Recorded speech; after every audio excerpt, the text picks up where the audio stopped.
नमस्कार विद्यार्थी मित्रांनो, आज आपल्याला 5ची कसोटी समजून घ्यायची आहे.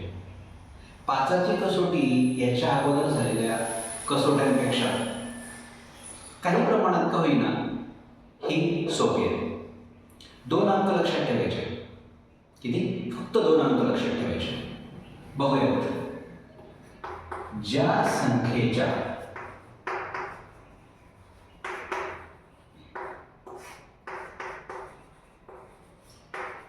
एकक स्थानी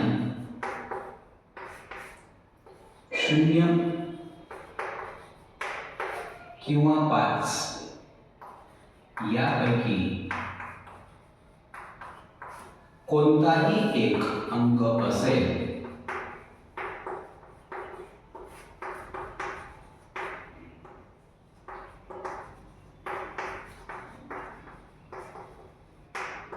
तर त्या संख्येला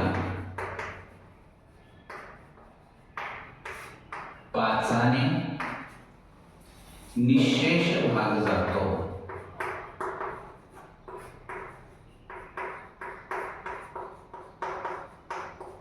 आता निःशेष या शब्दाचा अर्थ आहे पूर्ण भाग जाणे.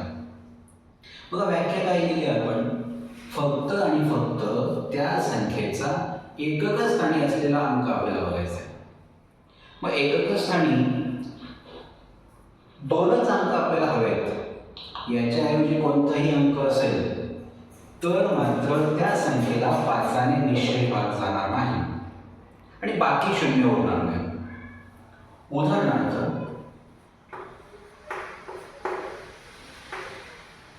5000. बघा, एकक स्थानी 0 लिहिलेला आहे. त्याच्यानंतर 60,005 एकक स्थानी 5 आहे.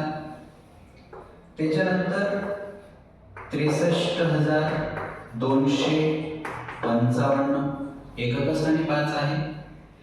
त्याच्यानंतर अशा अनेक संख्या आपण घेऊ शकतो ज्या संख्येच्या 5ची कसोटी लक्षात ठेवायला खूप सोपी आहे इतर कसोट्यांपेक्षा. ज्या संख्येच्या एकक स्थानी युनिट प्लेसला 0 किंवा 5 यापैकी कोणताही एक अंक असेल तर त्या संख्येला 5ने निःशेष भाग जातो, म्हणजेच पूर्ण भाग जातो. तर आपण फक्त आणि फक्त एकक स्थानच्या अंकावर लक्ष देऊन, तुम्हाला उद्या उठून कोणी 22 अंकी संख्या जरी दिली तरी त्या संख्येतील कोणत्याही अंकाकडे पाहू नका. फक्त शेवटचा अंक बघा. तो जर 0 असेल किंवा 5 असेल तर त्या संख्येला 5ने निःशेष भाग जातो, पूर्ण भाग जातो. अशी या 5ची कसोटी आहे. मग आता जसजसं आपण एक कसोट्यांचा अभ्यास करतोय त्याचा तुम्ही सराव करत असालच, तर अशी अनेक उदाहरणं घेऊन ही कसोटी खरंच योग्य आहे का, ही कसोटी त्या संख्येला खरंच लागू पडते का, हे जर तुम्हाला तपासून घ्यायचं असेल तर अशी अनेक उदाहरणांच्या माध्यमातून ही कसोटी खरंच त्या संख्येला लागू पडते हे तुम्हाला लक्षात येईल. धन्यवाद.